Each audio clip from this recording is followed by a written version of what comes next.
ओम अज्ञानतिमिरन्धस्य ज्ञानाञ्जनशलाकया चक्षुरुन्मिलितं येन तस्मै श्रीगुरुवे नमः। श्रीचैतन्यमनोभीष्टं स्थापितं येन भूतले स्वयं रूप कदा मह्यं ददाति सपदान्तिकं। वन्देऽहं श्रीगुरो श्रीयुतपदकमलं वैष्णवांश्च श्रीरूपं साग्रजातं सहगना रघुनाथान्वितं तं सजीवं साद्वैतं सावधूतं सहितं चैतन्यदेव श्री राधा कृष्ण पादा श्री विशाखान्विता नमो विष्णुपादाय कृष्णाय भूतले श्रीमते भक्तिवेदांत स्वामी नमस्ते सरस्वती देवी गौरी गौरवाणी प्रचारिणे श्रीनिवासादि पात्रादिदेशतारिणे हे करुणा जगत पते गोपेश गोपिका कांत राधा कांत नमस्तुते तत् गौरांगी राधेश्वरी वाञ्छकल्पतरुभ्यश्च कृपयासिन्धुभ्येव च पतितानां पावनेभ्यो वैष्णवेभ्यो नमो नमः। श्री कृष्ण चैतन्य नित्यानंद श्री अद्वैत गदाधर शिवासादि गौर भक्तवृंद। हरे कृष्णा कृष्णा कृष्णा हरे हरे हरे राम राम हरे हरे। कृष्णा हरे हरे हरे राम राम राम हरे। ओम नमो भगवते वासुदेवाय। ओम नमो भगवते वासुदेवाय। ओम नमो भगवते वासुदेवाय। ओम नमो भगवते वासुदेवाय। नमो भगवते वासुदेवाय। ओम नमो भगवते वासुदेवाय। नारायण नमस्कृत्य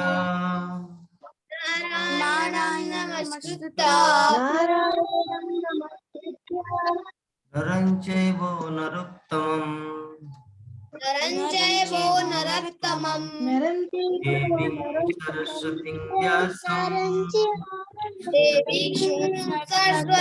व्यासं ततो जयमुदीरये।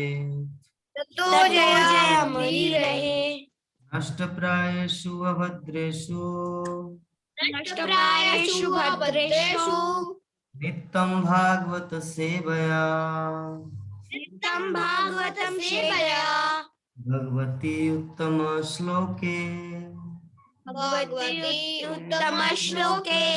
भक्तिर्भवति नष्टिकी। भागवतम प्रथम स्कंद नवम अध्याय श्लोक संख्या 30। भक्तावेश्य मनोयस्मिन् वाचा जन्नाम कीर्तयन्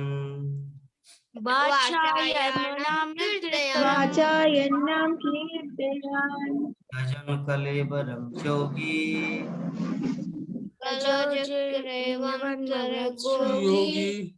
मुच्यते काम कर्मभिः। मुच्यते कर्म कर्मभि। हरे कृष्ण। हरे कृष्ण। भक्तया स्वेष मनो यस्मि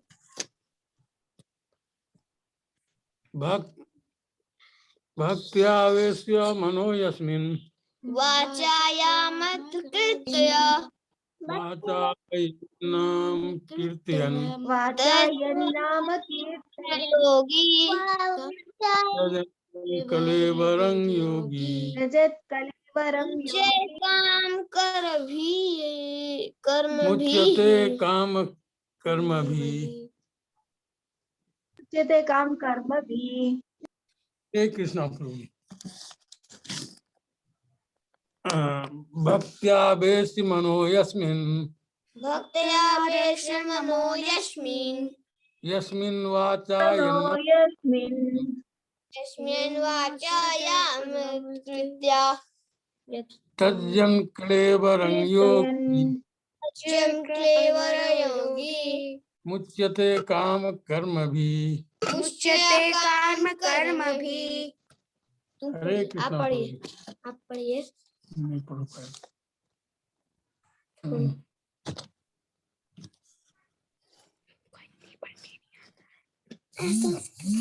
संस्कृत है भाई। और कौन पढ़ेंगे? गीता माता जी।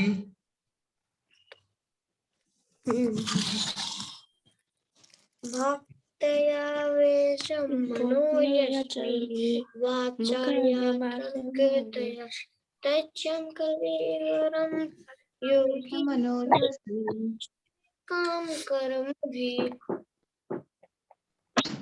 गीता माता जी पढ़ेंगे?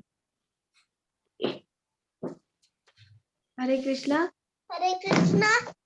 भक्त्यावेश मनो यस्मिन् भक्तया वेश आवाज नहीं आ रहा कौन को। वाचायन्नाम कीर्तयन् वाचायां कीर्तयम् त्यजन् कलेवरं योगी त्यजयन् कलेवरं योगी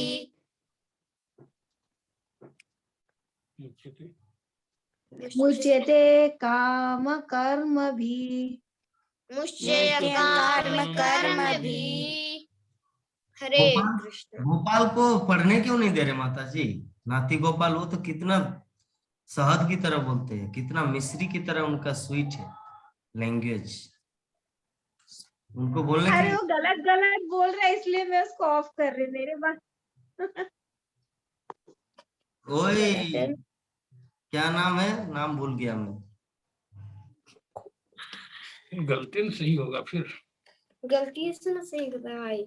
साइकिल कैसे सीखा जाता है? क्या नाम है नहीं आपका करना। नाती का माता जी? ये तो बहुत कट गए, कट गए। महान लगता है। गीता माता जी आ गए फिर। आ गए। मशीन चला इंसान कैसे सीखेगा? पहले गोड़ कटेगा तो सीखेगा। दीक्षा क्यों नहीं पढ़ते? दीक्षा दीक्षा क्यों नहीं पढ़ते? इंग्लिश में लोगे क्या? इंग्लिश मैडम हो? क्यों नहीं पढ़ने आता? तो संस्कृत नहीं पढ़ने आता तो हिंदी तो पढ़ने आता। हिंदी भी तो नहीं पढ़ पाते। हिंदी भी नहीं पढ़ने आता है। तो क्या पढ़? बंगाली? बंगाली तो और नहीं पढ़ पाएंगे। पता ना। खुल क्या ना। हाँ, नाती गोपाल कहाँ है? उसको बुलाइए, थोड़ा इधर कीर्तन आ। सुनेंगे। इधर आ, इधर आ। हयन प्रभु जी बुला रहे। हरे कृष्णा। थोड़ा सा कीर्तन कीजिए तो सभी भक्तगण सुनेंगे। मैं ठीक हूँ। हरे कृष्णा बोलो। हरे कृष्णा कृष्णा कृष्णा हरे हरे हरे राम राम राम हरे हरे। फिर से बोलो। और 4-5 बार। बोलते जाओ ना। ठीक है गाओ गाओ, एक और बार बोलो। और 4-5 बार गाओ। हरे कृष्णा हरे कृष्णा हरे कृष्णा 4 टाइम्स बोलना है। कृष्णा पकड़ लो। कृष्णा हरे हरे हरे रामा हरे रामा रामा रामा हरे हरे बहुत सुंदर। हरे कृष्णा कृष्णा कृष्णा हरे हरे हरे कृष्णा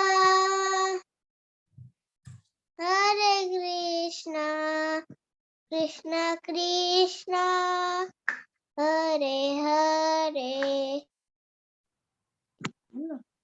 हरे राम क्यों नहीं बोल रहे? हरे राम भी बोलना चाहिए। हरे राम हरे हरे। ठीक है, जान नहीं है क्या? खाना नहीं खाया? थोड़ा बहुत जोर से बोलो। प्रभु जी अभी नहीं खाना खाया। हाँ झूठ बोलता है। प्रभु जी से नहीं झूठ बोलता। अभी खाना खा के सोने जा रहा था।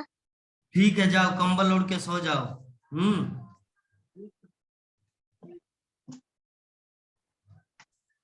चलिए माता पढ़िए हिंदी। हरे कृष्णा। तेज है ना?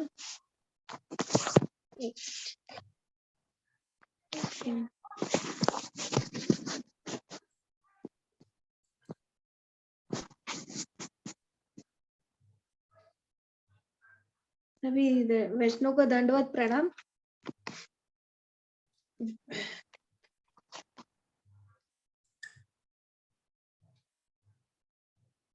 पढ़िए, आपका नेटवर्क बहुत डिस्टर्ब दे रहा है। प्राणमोहन प्रभु जी पढ़िए। प्राणमोहन प्रभु जी।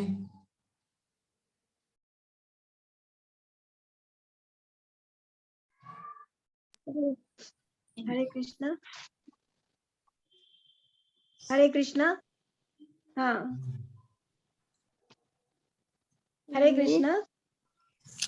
आवाज आ रही हरे है? कृष्णा। स्कंद प्रथम स्कंद 9 अध्याय 9 श्लोक संख्या 23। वे पुरुषोत्तम भगवान जो एकाग्र भक्ति तथा ध्यान से एवं हरि नाम के कीर्तन से भक्तों के मन में प्रकट होते हैं, वे उन भक्तों को उनके द्वारा भौतिक शरीर छोड़ते समय सकाम कर्मों के बंधन से मुक्त कर देते हैं। हरे कृष्ण। तात्पर्य: योग का अर्थ है अन्य समस्त विषयों से हटकर मन को केंद्रित करना और वास्तव में ऐसी एकाग्रता समाधि है। यह भगवान की सेवा में 100% अनुरक्ति है। जो इस प्रकार अपने चित्त को एकाग्र करता है वह योगी कहलाता है। भगवान का ऐसी योगी भक्त भगवान की सेवा में प्रतिदिन 24 घंटे लगा रहता है। फलस्वरूप उसका सारा ध्यान नवदा भक्ति में भगवान के चिंतन में लगा रहता है। नवदा भक्ति में श्रवण, कीर्तन, स्मरण, पूजन, स्तुति, दास्य भाव, आज्ञा पालन, साख्य भाव या समर्पण सम्मिलित है। योग के ऐसे अभ्यास से अर्थात भगवान की सेवा द्वारा उनसे जुड़ने से भगवान द्वारा मान्यता मिलती है। जैसा कि समाधि की सर्वोच्च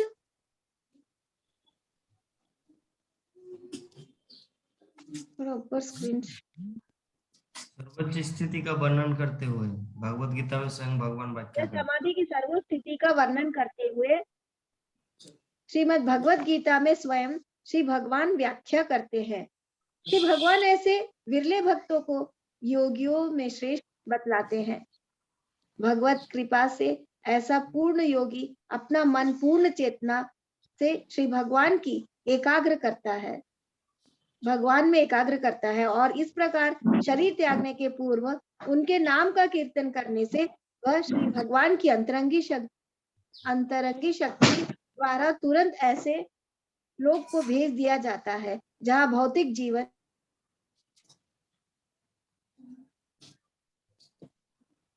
तथा राममोहन प्रभु जी यहाँ से पढ़िए, तथा उनसे संबद्ध। ये दिया जाता है जहाँ भौतिक जीवन तथा उससे संबद्ध कारणों का प्रश्न ही नहीं उठता। भौतिक अस्तित्व में जीव को अपने सकाम कर्मों के अनुसार जन्म जन्मांतर 3 प्रकार के कष्टों की भौतिक स्थिति को सहना होता है। ऐसा भौतिक जीवन जीव की स्वाभाविक इच्छाओं के ही कारण उत्पन्न होता है। भगवान की भक्तिमय सेवा से जीव की स्वाभाविक इच्छाओं को मारा नहीं जाता, अपितु वे भक्तिमय सेवा के सही कार्य में लगाई जाती है।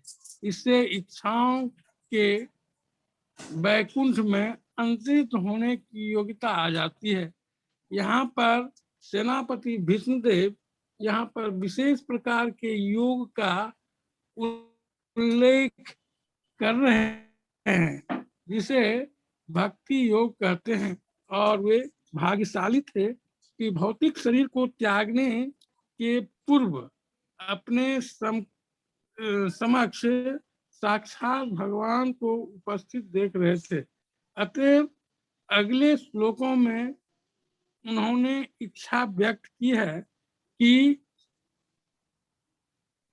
भगवान उनकी दृष्टि के समक्ष ही बने रहें। हरे कृष्ण। तो हम लोग अभी 23 नंबर श्लोक पर डिस्कस करेंगे। उससे पहले कल हम लोग 2 प्रवचन में 22 नंबर श्लोक के ऊपर डिस्कस किए थे, विस्तृत विवरण दिए थे। तो हम लोग उस विषय में थोड़ा सा ओवरव्यू लेंगे शॉर्ट में, और आज की क्लास को हम लोग जल्दी जल्दी फिनिश करेंगे 5 बजे के अंदर ही, ताकि हमारा 7:30 बजे टॉक शो है, उसके लिए प्रिपरेशन लेना है। भक्त के मन में कुछ प्रश्न है, वो प्रश्न भी रेडी करना है।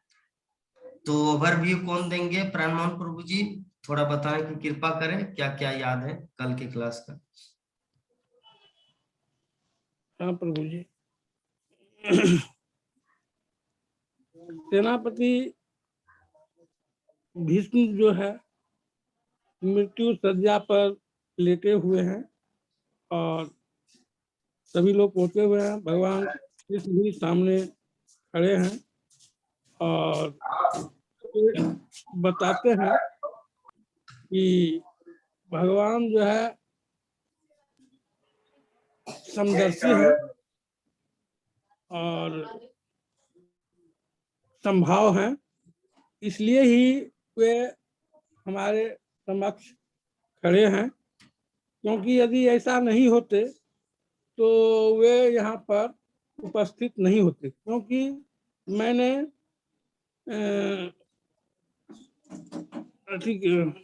कौरव के तरफ से युद्ध में खड़ा था, युद्ध कर रहा था और कौरव की तरफ से युद्ध लड़ रहा था। यदि भगवान ऐसा सोचते कि ये तो विपक्ष में था, कौरव के साथ था, तो भगवान हमारे सामने नहीं होते। लेकिन भगवान ने ऐसा कभी नहीं सोचा और वे हमारे सामने खड़े हैं। बहुत सुंदर। मुरारी कुछ बोलना है? मुरारी। हरे कृष्णा प्रभु जी, धन्यवाद प्रणाम। जैसे कि कल आप बताए थे कि भगवान कभी कुछ सोचते नहीं है। जैसे भीष्म पितामह गौरव के पक्ष, वो ये नहीं सोचे कि ये गौरव के पक्ष से हैं तो हम क्यों जाए, और इसलिए गए तो कुछ तो सही काम किए थे।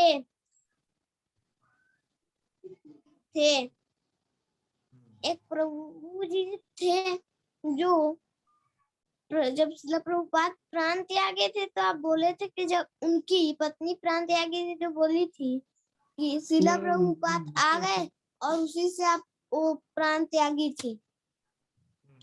तो जैसे मैं आप बताए थे कि एक प्रभु जी थे जो एक इंसान था जो सिर्फ पाप ही पाप कर रहा था, किंतु एक दिन जोरदार बारिश हुआ तो एक आदमी उसमें थोड़ा सा कुछ हुआ रहा था, तो उसको अंदर बुलाया, पूरा कपड़ा भीग गया था, तो उसे एक कपड़ा दिया और बोला कि विश्राम कीजिए। जब वो गया तो बोला कि देखो तो थोड़ा अकाउंट में इसका सही भी है कि नहीं, तो बोले देखी के बोले कि नहीं इसमें तो सिर्फ इसका पाप ही पाप है, तो बोले कि नहीं फिर से के अकाउंट चेक करो कुछ तो होगा, तो बोले कि हाँ एक चीज है, तो बोले कि क्या, तो वो पूरा आधार से बताया कि एक आदमी था जो बारिश हो रहा था तो कुटिया रहा था, तो वो उसको कपड़ा दिया और बोला कि जाके बैठ जाओ। तो वो बोला कि अगर तुमको दो चीज बोला जाएगा, अगर तुम एक सुंदर शरीर मिलेगा, नहीं तो तुमको यहीं रहना पड़ेगा। तो कोई तो बोलता कि नहीं मैं नरक भी पहले भोग लूं, लेकिन वो दिमाग लगाया, बोला कि क्यों ना मैं इतना सुंदर शरीर मिल रहा है, क्यों ना मैं जाके भक्ति में ही दिमाग लगा दूं, और बोला भक्ति में और गया और पूरा श्रीमद् भागवतम में भक्ति लगा दिया। वाह वाह, बहुत सुंदर, इतना सुंदर आज का ओवरव्यू दिए मुरारी। चलिए गीता माता जी 1-2 मिनट बोलेंगे, फिर हम लोग क्लास को स्टार्ट करेंगे। हरे कृष्णा। अच्छा मुरारी, जब आप लोग मोबाइल को रखते हैं तो क्या मोबाइल को कुआं में रखते हैं क्या, जैसे कुएं की तरफ देखते हैं ऐसे?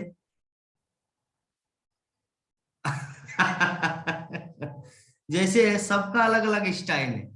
जब विश्वनाथ प्रभु मोबाइल को, तो विश्वनाथ प्रभु ऐसा रखते जैसे मोबाइल को स्वर्ग में रखे हैं और ऐसे करके देखते हैं, ऐसे करके। और आप लोग ऐसे स्टाइल में रखते हैं जैसे मोबाइल कुआं में रखा हुआ, कुआं में पानी, बाल्टी से पानी उठा रहे हैं। क्यों?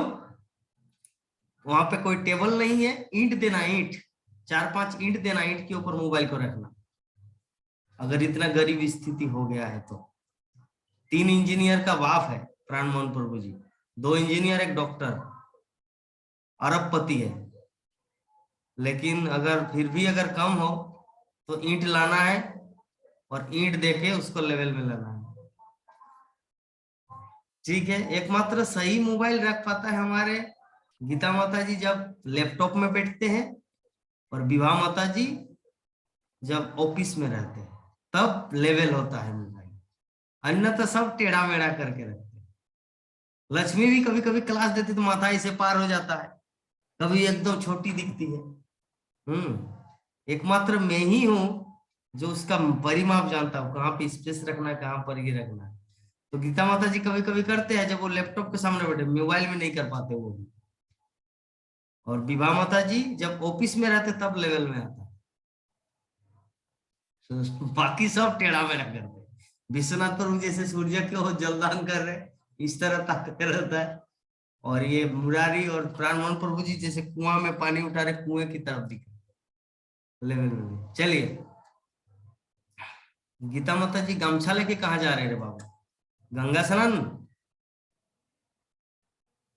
नहीं है, मफलर है प्रभु जी, वो बाबा रे, मफलर है। मफलर है। अभी क्या है, वो आए हुए, हाँ मैं बता रही हूँ। हाँ हरे कृष्णा। हाँ 22 और 23 में हम लोगों को 22 और 23 पढ़े थे ना प्रभु जी, 21 और 22 था, तो उसमें भगवान समदर्शी है बताए। समदर्शी का 22 पढ़े मतलब थे, सभी के साथ एक जैसा व्यवहार कर। ओनली 22 पढ़े थे जी 22 पढ़े थे, ओनली 22 पढ़े थे हम, तो उसमें भी हाँ समदर्शी, हाँ तो सब पर समान रूप से दयालु होते हुए भी अपना हमारे ऊपर कृपा पूर्वक क्या करते, भीष्मदेव बोल रहे मेरे समक्ष खड़े हैं जब मैं अपने जीवन का अंतिम क्षण, जीवन का अंत हो रहा था, क्योंकि मैं उनका अनन्य सेवक हूँ, इसलिए भगवान मेरे समक्ष खड़े हैं। तो उनका मतलब वो अपने आप को अनन्य, परमेश्वर क्या है, अब परमेश्वर जो है हमारे रक्षक भी है, हमारे मित्र भी है, हमारे स्वामी भी है, तो वो अनन्य श्रद्धा रखने वाले के जीवन में सहज अवस्था में प्राप्त होते हैं। तो सर्वशक्तिमान है भगवान, इसलिए उनकी इच्छा जो है जीव का श्रद्धा, यानी जीव जिस प्रकार से श्रद्धा रखेंगे उस तरह से हमारे जो श्री कृष्ण भगवान जो है, जो पूर्ण पुरुषोत्तम है, तो वो अपने हमारे पास हमारे अंतिम क्षण में आएंगे। वो भीष्म पितामह बता रहे, मतलब इसके विपरीत क्या मनोवृत्ति का होना पतन का कारण है। कैसे हम लोग को जैसे अहंकार आएगा, जैसे हम भौतिकता में लगे रहेंगे और हम इसमें नहीं रहेंगे, भौतिकता के सुख में लिप्त रहेंगे और हमारे भगवत भक्ति में हम नहीं रहेंगे, तो उसको अहंकार, मिथ्या अहंकार बोलते हैं। तो उसमें रहने से भगवान हमारे साथ नहीं रहेंगे, उनका कहने का इसका मतलब ये हुआ है कि हम लोगों को हर समय भगवान का चिंता, भगवान हमारे निकट रहेंगे। मृत्युशैया के निकट भी भगवान भीष्म देव को जिस प्रकार उनके पास रहे, उसी प्रकार हमारे पास भी रहेंगे। इस श्लोक का तात्पर्य यही हुआ। ठीक है, बहुत सुंदर माता जी। हरे कृष्णा। इतना बोल पाए, इतना टेंशन होने के बावजूद भी, जैसे घर में कोई प्रभु जी नहीं रहने के साथ साथ खुद हॉस्पिटल जाना, सासू माँ की सेवा करना, रसोई करना, नाती को खिलाना, भक्ति में जुड़ना, बहुत कुछ करते हैं। चलिए हम लोग आज की कथा को चालू करते हैं। 3 नंबर श्लोक, श्रीमद् भागवतम प्रथम स्कंद अध्याय, श्लोक संख्या 23। तो 23 में भीष्मदेव युधिष्ठिर महाराज से क्या उम्मीद करते हैं और क्या प्रवचन कर रहे युधिष्ठिर महाराज को? युधिष्ठिर महाराज का बोल रहे कि भक्ता विश्व मनोजस्मी, मतलब वो जो पूर्ण पुरुषोत्तम भगवान है, जो एकाग्र भक्तों चिंतन से एवं पवित्र नाम के कीर्तन से भक्तों के मन में प्रकट होते हैं। भक्तों के मन में कब प्रकट होता है भगवान? जब हमारा मन पूर्णतः एकाग्र होता है, फोकस जिसे बोलते हैं, एकाग्र चित्त से, पवित्र नाम के कीर्तन से। पवित्र नाम क्या है इस संसार में? मुरारी, हरे कृष्णा कृष्णा कृष्णा हरे हरे, हरे राम राम राम हरे हरे। विभा माता जी, मेरा आवाज क्या मोटा आ रहा है, मोटापन आ रहा है क्या? तब टॉक शो में जाने से पहले थोड़ा आधा खा के जाऊं या भिक्स खा के जाऊं? सर्दी के चलते लग रहा है, सर्दी के चलते मोटा लग रहा है, थोड़ा मोटा लग रहा है ना? तो क्या किया जाए ऐसी स्थिति में? क्या एक भिक्स खा ले तब ठीक हो जाएगा, मीठापन आएगा?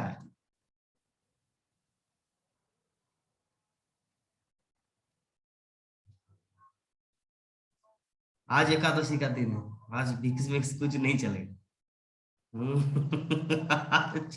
सिर्फ ठंडा ठंडा पानी पीना है और वहां पे जाके थोड़ा मोटा मोटा गले में बोलना है, गर्जन करना है।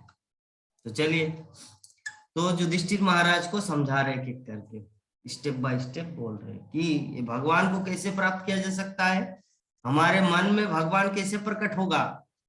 जब हम लोग भगवान के पवित्र नाम का चिंतन कीर्तन एकाग्र भक्ति के साथ करें। एकाग्र भक्ति किसको कहते हैं? एकाग्र का मतलब क्या ऐसा होता है कि जब जूम क्लास ज्वाइन करेंगे तो सिर्फ जूम क्लास ही ध्यान रहेगा, जब जप करेंगे तो सिर्फ जप क्लास ही ध्यान रहेगा, मेरा साड़ी फूट रहा है उसका ध्यान ही नहीं। एकाग्र का मतलब वो नहीं होता। एकाग्र का अर्थ होता है रेगुलर, निरंतर। निरंतर मतलब ऐसा नहीं कि छूटना नहीं चाहिए। भक्ति जिसे हम लोग कहीं पर जॉब करते हैं, नौकरी करते हैं, तो टाइम अनुसार वहां पे जाते हैं, उसी प्रकार भक्ति में भी हम लोग को ऐसा ही टाइम के अनुसार ज्वाइंट होना है, हरि नाम जपना है, एकादशी पालन करना है, कभी कभी भगवान के धाम जाना है। ठीक है, तो ये इसको कहा जाता है एकाग्र। अगर उस तरह एकाग्र का मतलब अगर ऐसा हो, तब तो हम लोग जल के भस्म हो जाएंगे। पूरा आग लग गया मतलब घर में, और आप बोले कि मुझे भी 16 माला कंप्लीट करना, हरे कृष्ण कृष्ण कृष्ण हरे, तो क्या होगा, हाल जल के भस्म हो जाएगा। एकाग्र का मतलब वो नहीं होता। एकाग्र का अर्थ होता है नियमित रूप से, छूटना नहीं चाहिए। जैसे हम लोग ड्यूटी करते हैं उसी प्रकार भक्ति को भी हम लोग करना है। भक्ति को भी उसी अनुसार करना है। इसलिए भीष्मदेव आगे क्या बोल रहे कि भौतिक, उन भक्तों को उनके द्वारा भौतिक शरीर को छोड़ते समय सकाम कर्मों के बंधन से मुक्त कर देते। हम सब पूरी तरह से शुद्ध भक्त नहीं हुए, जिसके कारण हमारे जीवन में कुछ कुछ सकाम कर्म है। सकाम कर्म किसको कहते हैं हम लोग ऑलरेडी डिस्कस कर चुके हैं। प्राणमोहन प्रभु जी प्रश्न किए थे सकाम कर्म क्या है। तो सकाम कर्म का अर्थ होता है किसी भौतिक वस्तु को पाने की उम्मीद में किया गया कर्म, उसे कहा जाता है सकाम कर्म। तो सकाम कर्म तो हर कोई करता है, ये कोई उतना बड़ा बात नहीं। जो कोई नौकरी करता है, कोई बिजनेस करता है, भिखारी भीख मांगता है, तो जितने कुछ है ये सब सकाम कर्मों के अंडर में आता है। लेकिन भक्ति क्या है? भक्ति है निष्काम कर्म, जिसमें कोई पाने की उम्मीद में नहीं है कि वो भगवान मुझे रक्षा करेंगे, भगवान मुझे देंगे या नहीं देंगे। सुदामा जैसा गया था भगवान कृष्ण के पास, इस उम्मीद से नहीं कि वो मुझे कुछ देंगे, इस उम्मीद से कि मेरा भगवान के साथ दर्शन होगा। इसको कहा जाता है निष्काम भक्ति। भगवान की प्रसन्नता के लिए जो कुछ करना उसको कहा जाता है निष्काम। और अपनी तृप्ति के लिए भगवान से कुछ चाहना, भगवान की भक्ति करना, उसको कहा जाता है सकाम कर्म। तो भीष्मदेव यहाँ पर क्या बोल रहे हैं युधिष्ठिर महाराज को कि ये जो व्यक्ति भगवान के पवित्र नाम का कीर्तन करता है, हरे कृष्ण महामंत्र का जप करता है, चिंतन करता है, तो भगवान क्या करते हैं, उनके जीवन में जितना सारा सकाम कर्म का जो फल है, रिएक्शन, वो सब से वो उनको मुक्त कर देते हैं। और मुक्त करने के बाद उसको कहाँ भेजते हैं? भगवत धाम। क्योंकि हम लोग इस संसार में पड़े हुए क्यों? कारण क्या है? सकाम कर्म है, रिएक्शन। व्यक्ति जेल में क्यों रहता है? प्राणमोहन प्रभु जेल में क्यों रहता व्यक्ति? What is the reason? अपना सजा काटने के लिए, गलती का एहसास, हाँ, अपना सजा काटने के लिए, क्योंकि उन्होंने अपने जीवन में कुछ ऐसा कर्म किए जिसके कारण उसको भुगतना पड़ रहा है। उसी प्रकार ये जगत जो है, ये क्या अच्छा जगत है? कौन कौन मानते हैं कि ये अच्छा जगत है, this is a good place? नहीं, हम लोग इससे पहले को डिस्कस किए थे, जगत की तुलना किससे किया गया है? भक्ति सिद्धांत सरस्वती ठाकुर बाथरूम से तुलना किया है। इसको कितना भी शार्प एक्सिल देके मांझे, ये बाथरूम कभी भी पवित्र नहीं होगा, बाथरूम तो बाथरूम ही रहेगा। उसी प्रकार ये जो जगत है पूर्णतः या 100% भगवत धाम कभी भी नहीं बन सकता। क्यों? क्योंकि ये ऐसा प्लेस है ही, जेल खाना कभी भी अच्छा घर नहीं बन सकता। वहां पे एसी लगाओ, गीजर लगाओ, वो जेल खाना तो जेल खाना ही रहेगा। उसी प्रकार भौतिक ब्रह्मांड जो है, भौतिक जगत कभी भी आध्यात्मिक दुनिया नहीं बन सकता। ठीक है, तो श्रील प्रभुपाद तात्पर्य है जो कुछ पॉइंट बताए हैं इस श्लोक के संदर्भ में, हम सबको सीखना है कि जोग क्या है। पहले हम लोग को जानना है जोग, जो हम लोग नाम सुनते हैं जोग, जोग का अर्थ क्या है? और कि समस्त विषयों से अपने मन को हटाकर एकाग्रता, मतलब समाधि, क्या भगवान की सेवा में 100% अनुरक्ति ही योग कहलाता है। भगवान की सेवा में 100% अनुरक्ति। अनुरक्ति मतलब क्या है? अनुरक्ति का अर्थ होता है सब कुछ भगवान के लिए किया जाए।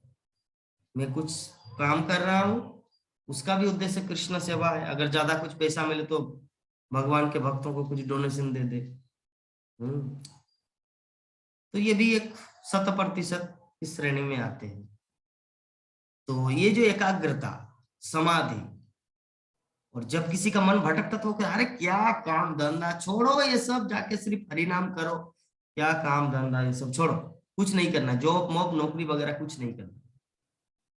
जो ऐसा सोचता है वो व्यक्ति भटक जाता है। कैसे भटकेगा वो भटकेगा इस कारण, पेट में कुछ खाना नहीं मिलेगा, मन चंचल होगा, कुछ सुनाई नहीं देगा, तो श्रील प्रभुपाद क्या बोले हैं? श्रील प्रभुपाद बोले हैं कि हम आत्मा हैं, आई एम स्पिरिट सोल, किंतु इसका अर्थ नहीं है कि हम लोग भूखे रहेंगे। अगर खाएंगे नहीं तो 2 दिन के बाद आपको मरना पड़ेगा, तो क्या होगा? आत्म साक्षात्कार कर पाएंगे हम लोग लाइफ में? नहीं।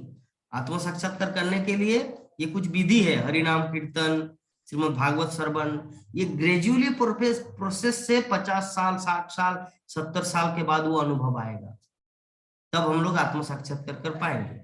अगर बोलेंगे नहीं मैं काम धंधा नौकरी बिजनेस सब कुछ छोड़ दूंगा, सिर्फ हरिनाम जपूंगा, 2 दिन में आत्म साक्षात्कार करूंगा, नॉट पॉसिबल, ये संभव नहीं है। इसीलिए आपको खाने के लिए आपको कमाना है। अर्जुन तो बोल रहे थे कि मैं युद्ध से पलायन करके सन्यासी की तरह भीख मांग के जीवन यापन करूंगा। भगवान श्री कृष्ण क्या बोले? क्षत्रियों के लिए शोभा नहीं देता। जो क्षत्रिय होते हैं उसको भीख मांगना शोभा नहीं देते। आपको काम करना ही पड़ेगा, कर्म से आप हट नहीं सकते, क्योंकि जब तक आप कर्म नहीं करेंगे तब तक आपका शरीर का भी निर्वाह नहीं होगा। भगवान श्री कृष्ण अर्जुन को भगवत गीता में बोले। इसका मतलब हम सबको प्रैक्टिकल में कुछ करना भी पड़ता है। तो ये करना कोई माया नहीं है, ये भी कृष्ण सेवा है, क्योंकि शरीर को चलाने के लिए कुछ आर्थिक जरूरत है, और शरीर को क्यों चलाएं? क्योंकि उसके माध्यम से हम लोग भक्ति को साध सके। तो भगवान का इस तरह का जो जोगी है, जो इस तरह के विचारधारा में भगवत भक्ति में लगा रहता है, वो क्या करते? 24 घंटे भगवान की भक्ति में लगा रहता है। फलस्वरूप उनका जो सारा ध्यान क्या है? नवदा भक्ति में, भगवान के चिंतन में लगा रहता है।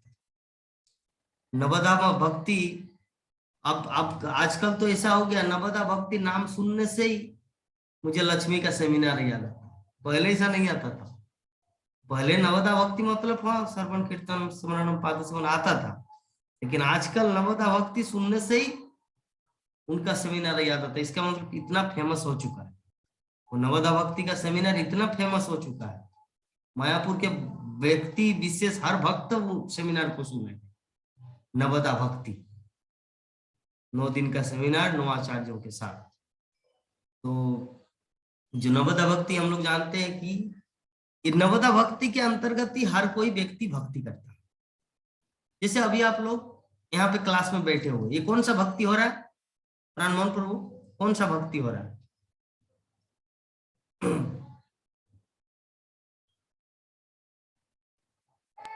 जो जमा राशि है श्रवण।